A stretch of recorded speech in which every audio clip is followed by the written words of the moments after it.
Electrical technology ലാബിന്റെ അടുത്ത experiment ആണ് measurement of resistance using voltmeter ammeter method. Aim to measure the value of resistance using voltmeter ammeter method. തന്നിരിക്കുന്ന റെസിസ്റ്റൻസിന്റെ value ഒരു volt മീറ്ററും അമീറ്ററും ഉപയോഗിച്ച് കണ്ടുപിടിക്കണം. അപ്പോൾ നമുക്ക് റെസിസ്റ്റൻസിന്റെ ഇക്വേഷൻ അറിയാം. Resistance equal to voltage divided by current. അപ്പോൾ വോൾട്ടേജ് മെഷർ ചെയ്യാൻ വേണ്ടി ഒരു വോൾട്ട് മീറ്ററും കറണ്ട് മെഷർ ചെയ്യാൻ വേണ്ടി അമീറ്ററും ഉപയോഗിക്കുന്നു. കണക്ഷൻ ഡയഗ്രാമാണ് കാണിച്ചിരിക്കുന്നത്. നമ്മൾ കൊടുക്കുന്ന സപ്ലൈ വോൾട്ടേജ് 300 വോൾട്ട് DC ആണ്.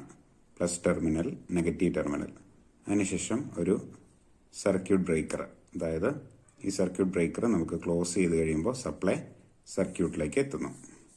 ദെൻ 10 ആംപിയറിന്റെ ഫ്യൂസ് ആണ് കാണിച്ചിരിക്കുന്നത്. പോസിറ്റീവ് ലൈനിലും നെഗറ്റീവ് ലൈനിലും ഫ്യൂസ് ഉണ്ട്. ദെൻ 370 ഓം 1.1 ആംപിയറിന്റെ റിയോസ്റ്റാറ്റ് ഉപയോഗിച്ച് നമ്മൾ വോൾട്ടേജ് റെഡ്യൂസ് ചെയ്യുന്നതിന് വേണ്ടി, അതായത് നമുക്ക് ഫുൾ സപ്ലൈ വോൾട്ടേജ് ഫീൽഡ് വൈൻഡിങ്ങിലേക്ക് വരാതിരിക്കുന്നതിന് വേണ്ടിയാണ് ഈ റിയോസ്റ്റാറ്റ് ഉപയോഗിക്കുന്നത്. ദെൻ അമീറ്റർ ഈ ഫീൽഡ് വൈൻഡിങ്ങിലേക്ക് ഫ്ലോ ചെയ്യുന്ന കറണ്ട് മെഷർ ചെയ്യുന്നതിന് വേണ്ടി, അതായത് ഫീൽഡ് വൈൻഡിങ്ങിലേക്ക് ഫ്ലോ ചെയ്യുന്ന കറണ്ട് മെഷർ ചെയ്യുന്നതിന് വേണ്ടിയാണ് അമീറ്റർ ഉപയോഗിക്കുന്നത്. I ആണ് കറണ്ട് ഫ്ലോ ചെയ്യുന്നതെങ്കിൽ അതിനു വേണ്ടിയാണ് അമീറ്റർ ഉപയോഗിക്കുന്നത്. ദെൻ വോൾട്ട് മീറ്റർ മെഷർ ചെയ്യുന്നത് ഫീൽഡ് വൈൻഡിങ്ങിന് അക്രോസ് ഉള്ള വോൾട്ടേജാണ്. നമുക്ക് കാൽക്കുലേറ്റ് ചെയ്യേണ്ടത് ഈ ഫീൽഡ് വൈൻഡിങ്ങിന്റെ റെസിസ്റ്റൻസ് ആണ്. ഇപ്പോൾ ഒരു റെസിസ്റ്റൻസ് മെഷർ ചെയ്യുന്നതിന് വേണ്ടി നമ്മൾ ഒരു വോൾട്ടേജ് അപ്ലൈ ചെയ്തു. ആ വോൾട്ടേജിന്റെ വാല്യൂ ഈ വോൾട്ട് മീറ്റർ ഉപയോഗിച്ച് മെഷർ ചെയ്തു. ദെൻ കറണ്ടിന്റെ വാല്യൂ അമീറ്റർ ഉപയോഗിച്ച് മെഷർ ചെയ്തു. ദെൻ അതിനുശേഷം റെസിസ്റ്റൻസ് എന്ന് പറഞ്ഞു കഴിഞ്ഞാൽ resistance equal to V divided by I ആണ്. V ഡിവൈഡഡ് ബൈ I ആണ് റെസിസ്റ്റൻസിന്റെ വാല്യൂ. അപ്പോൾ റെസിസ്റ്റൻസ് കാൽക്കുലേറ്റ് ചെയ്യുന്നതിന് വേണ്ടിയാണ് നമ്മൾ ഈ എക്സ്പെരിമെന്റ് ചെയ്യുന്നത്. ഇപ്പോൾ 3 റീഡിങ്സ് എടുക്കുക. ഇങ്ങനെ ഡിഫറെന്റ് സെറ്റ്സ് ഓഫ് റീഡിങ്സ് എടുക്കുക. ഈ റിയോസ്റ്റാറ്റ് വേരി ചെയ്തുകൊണ്ട് നമുക്ക് അഡ്ജസ്റ്റ് ചെയ്യാൻ സാധിക്കും. അപ്പോൾ 3 സെറ്റ് റീഡിങ്സ് എടുത്തു. ദെൻ അതിന്റെ ആവറേജ് വാല്യൂ എടുക്കുക.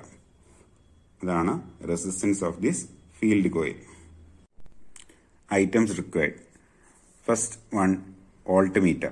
Volt meter 0 to 300 VMC voltmeter ആണ്.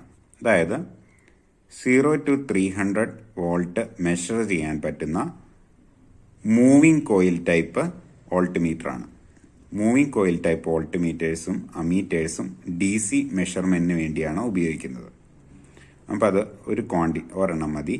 Then ammeter 0 to 2 ampere measure ചെയ്യാൻ പറ്റുന്ന അമീറ്റർ ആണ്. അത് മൂവിംഗ് കോയിൽ ടൈപ്പ് അമീറ്റർ ആണ്. അത് ക്വാണ്ടിറ്റി 1 ആണ്. ദെൻ റിയോസ്റ്റാറ്റ് എന്ന് വെച്ച് കഴിഞ്ഞാൽ ഒരു വേരിയബിൾ റെസിസ്റ്റൻസ് പ്രൊവൈഡ് ചെയ്യുന്നതിന് വേണ്ടിയാണ് റിയോസ്റ്റാറ്റ് ഉപയോഗിക്കുന്നത്. ഇപ്പം ഇവിടുത്തെ റിയോസ്റ്റാറ്റിന്റെ റേറ്റിംഗ് 370 ഓം 1.1 ആംപിയർ റിയോസ്റ്റാറ്റ് ആണ്. 370 ഓം ആണ് മാക്സിമം നമുക്ക് കൊടുക്കാൻ സാധിക്കുന്ന റെസിസ്റ്റൻസ്. ദെൻ 1.1 ആംപിയർ ആണ് അതിന്റെ റേറ്റഡ് കറണ്ട്. തിയറി റിയോസ്റ്റാറ്റ് റെസിസ്റ്റൻസിനെ 3 ആയിട്ട് ക്ലാസിഫൈ ചെയ്യാം. 1 ഓമിൽ താഴെ റെസിസ്റ്റൻസ് വാല്യൂ ഉള്ളതിനെ ലോ റെസിസ്റ്റൻസ് എന്ന് വിളിക്കുന്നു.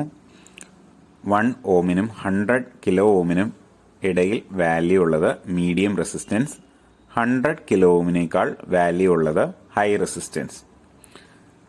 ഓംസ് ലോ സ്റ്റേറ്റ് ചെയ്യുന്നത് ഒരു കണ്ടക്ടറിന് ക്രോസ് ഉള്ള വോൾട്ടേജ് അതിലൂടെ ഫ്ലോ ചെയ്യുന്ന കറണ്ടിനോട് പ്രൊപ്പോർഷണൽ ആയിരിക്കും. I പ്രൊപ്പോർഷണൽ ടു V അല്ലെങ്കിൽ V പ്രൊപ്പോർഷണൽ ടു I. അപ്പോൾ V equal to I into R എന്ന് എഴുതാം. Then resistance R equal to voltage by current. നമ്മളിവിടെ മെഷർ ചെയ്യുന്നത് വോൾട്ടേജും കറണ്ടുമാണ്. ആ വോൾട്ടേജും കറണ്ടിന്റെ വാല്യൂസ് യൂസ് ചെയ്ത് നമ്മൾ റെസിസ്റ്റൻസ് കാൽക്കുലേറ്റ് ചെയ്യുന്നു. ദെൻ അതിനുശേഷം സപ്ലൈ ഓഫ് ചെയ്യുന്നു.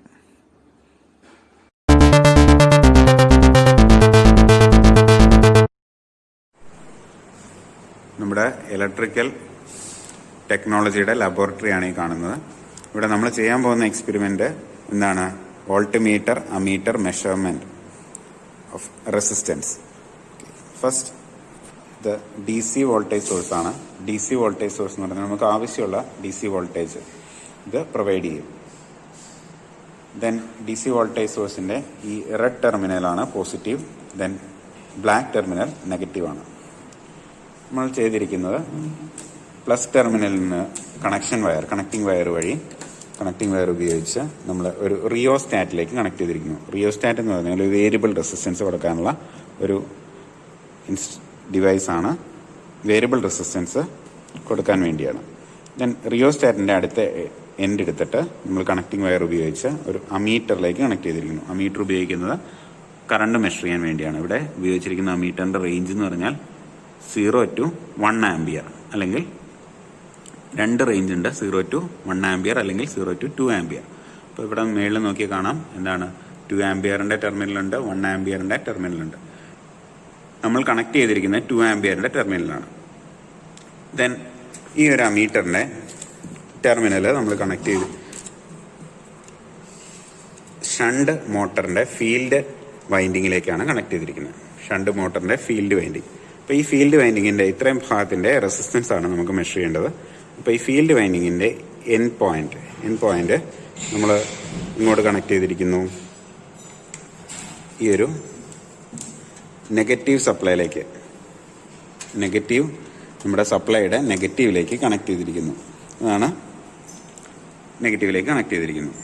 അതുപോലെ നമുക്ക് ഈ ഫീൽഡ് വൈൻഡിങ്ങിന് അക്രോസ് ഉള്ള വോൾട്ടേജ് മെഷർ ചെയ്യണം. Field winding across voltage measure ചെയ്യാൻ വേണ്ടി നമ്മളൊരു വോൾട്ട് മീറ്ററാണ് ഉപയോഗിക്കുന്നത്. ഇപ്പോൾ വോൾട്ട് മീറ്റർ ഉപയോഗിക്കാൻ രണ്ട് കണക്റ്റിംഗ് വയേഴ്സ് ഉപയോഗിച്ച് നമ്മളതൊരു വോൾട്ട് മീറ്ററിലേക്ക് കണക്ട് ചെയ്തിരിക്കുന്നു. വോൾട്ട് മീറ്റർ റേഞ്ച് കാണിച്ചിരിക്കുന്നത് 0 to 300 വോൾട്ട്, 0 to 300 വോൾട്ട് വരെ മെഷർ ചെയ്യാൻ പറ്റുന്ന വോൾട്ട് മീറ്ററാണ്. എഴുതിയിട്ടുണ്ട് ഡി സി വോൾട്ട് മീറ്ററാണ് നമുക്ക് ഉപയോഗിക്കേണ്ടത്. ഡി സി മെഷർമെൻ്റ് ആണ് എല്ലാം. ഓക്കെ, ഇതാണ് എക്സ്പെരിമെൻ്റൽ സെറ്റപ്പ്. നമ്മൾ കണക്ഷൻസ് എല്ലാം കംപ്ലീറ്റഡ് ആയി. ദെൻ നമ്മൾ സപ്ലൈ ഓണാക്കാൻ പോവുകയാണ്. ഡി സി സപ്ലൈ ഓണാക്കി. ദെൻ സപ്ലൈ റിയോസ്റ്റാറ്റിലേക്ക് വന്നു. Then we want to measure the current ഇവിടെ നോക്കിയാൽ എത്രയാണ്? 0.25 ആംപിയർ ആണ് ഇവിടുത്തെ കറണ്ട്. കണക്ട് ചെയ്തിരിക്കുന്നത് എത്രയിലാണ്? 2 ആംപിയറിൻ്റെ കണക്ടറിലാണ് കണക്ട് ചെയ്തിരിക്കുന്നത്. അതുകൊണ്ട് നമ്മൾ എന്ത് ചെയ്യണം?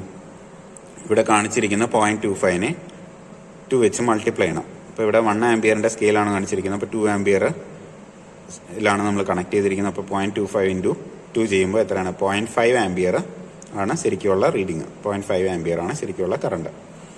Then next voltage is 160 volt. അപ്പോൾ 150 കഴിഞ്ഞിട്ട് നെക്സ്റ്റ് പോയിന്റ് 160 വോൾട്ട്. അപ്പോൾ റീഡിങ് എത്രയാണ്? Volt meter reading 160 volt and ammeter reading is 0.25 into 2. That is 0.5 ampere. Okay, അടുത്ത സെറ്റ് ഓഫ് റീഡിങ്സ് എടുക്കണം. അതിനുവേണ്ടി നമ്മൾ റിയോസ്റ്റാറ്റ് വേരി ചെയ്യണം. റിയോസ്റ്റാറ്റ് വേരി ചെയ്യുമ്പോൾ ഇവിടെ നമുക്ക് കാണാൻ പറ്റും. ഇവിടെ വോൾട്ട് മീറ്ററിൽ 200 വോൾട്ട് വോൾട്ട് മീറ്ററിൽ കാണിക്കുന്നു. ദെൻ അമീറ്ററിൽ 0.36 ഇൻറ്റു 2 ചെയ്യണം. അപ്പോൾ 0.72 ആംപിയർ ആണ് ഇവിടുത്തെ current. 0.72 ampere and the voltage is 200 volt. വീണ്ടും നമ്മൾ റിയോസ്റ്റാറ്റ് വേരി ചെയ്തു കഴിഞ്ഞപ്പോൾ അടുത്ത സെറ്റ് ഓഫ് റീഡിങ്സ് കിട്ടി. ഇവിടെ വോൾട്ട് മീറ്ററിൽ നമുക്ക് കിട്ടിയത് 125 വോൾട്ട് ആണ്. അതുപോലെ അമീറ്ററിൽ കിട്ടിയത് 0.15 ഇൻറ്റു 2, അതായത് 0.3 ആംപിയർ. ഒബ്സർവേഷൻ ടേബിളിലേക്ക് കിട്ടിയ റീഡിങ്സ് എഴുതിയിരിക്കുന്നു. 200 volt 0.72 ampere, 125 volt 0.3 ampere, 160 volt 0.5 ampere. നമുക്കിനി കാൽക്കുലേറ്റ് ചെയ്യേണ്ടത് റെസിസ്റ്റൻസ് വാല്യൂ ആണ്. Resistance R equal to V divided by I ആണ്. അപ്പോൾ V 200 ആണ്. അപ്പോൾ 200 ഡിവൈഡഡ് ബൈ 0.72, 277.77 ഓം എന്നാണ് ആദ്യത്തെ കേസിലെ റെസിസ്റ്റൻസ്. 277.77 ഓം ആണ് ആദ്യത്തെ കേസിലെ റെസിസ്റ്റൻസ്. രണ്ടാമത്തെ കേസിൽ 125 ഡിവൈഡഡ് ബൈ 0.3, 416.66 ഓം. 416.66 ഓം ആണ് രണ്ടാമത്തെ സെറ്റ് ഓഫ് റീഡിങ്സിൽ കിട്ടുന്ന റെസിസ്റ്റൻസ്. മൂന്നാമത്തെ സെറ്റിൽ 160 ഡിവൈഡഡ് ബൈ 0.5 ആംപിയർ 320 ആണ് മൂന്നാമത്തെ സെറ്റിൽ കിട്ടുന്ന വാല്യൂ. അപ്പോൾ നമുക്ക് 3 സെറ്റ് ഓഫ് റെസിസ്റ്റൻസ് കിട്ടി. അപ്പോൾ അതിൻ്റെ average value, mean value calculate ചെയ്യാൻ വേണ്ടി 277.77 plus 416.66 plus 320 all divided by 3 ചെയ്യുക. അപ്പോൾ നമുക്ക് മീൻ വാല്യൂ കിട്ടും. അത് അങ്ങനെ ചെയ്ത് കഴിയുമ്പോൾ കിട്ടിയ വാല്യൂ ആണ് 338.14 ഓം. അപ്പോൾ തന്നിരിക്കുന്ന ഫീൽഡ് വൈൻഡിങ്ങിൻ്റെ റെസിസ്റ്റൻസ് 338.14 ഓം ആണ്. അപ്പോൾ നമ്മുടെ എക്സ്പെരിമെൻ്റ് കഴിഞ്ഞിരിക്കുന്നു. Thank you.